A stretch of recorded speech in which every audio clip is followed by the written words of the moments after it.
తినడం కూడా ఓ పండగే. మొరాకో మరి మాకో? పూర్తి వివరాలకు చదవండి రేపటి సాక్షి దినపత్రిక.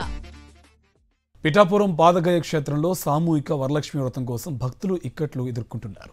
మొత్తం 6,000 మందికి 4 విడతలుగా వ్రతాలు నిర్వహించేందుకు దేవస్థానం ఏర్పాటు చేసింది. అయితే కేవలం 600 మందికి మాత్రమే వ్రత కూపన్లు పంపిణీ చేసి మిగిలినవి జనసేన నేతలు పంచుకున్నారన్న ఆరోపణలు వస్తున్నాయి. కూపన్లు లేని మహిళలను ఆలయంలోకి అనుమతించడం లేదు. తామేమీ పవన్ కళ్యాణ్ ఇచ్చే చీరల కోసం రాలేదంటూ భక్తులు ఆగ్రహం వ్యక్తం చేస్తున్నారు.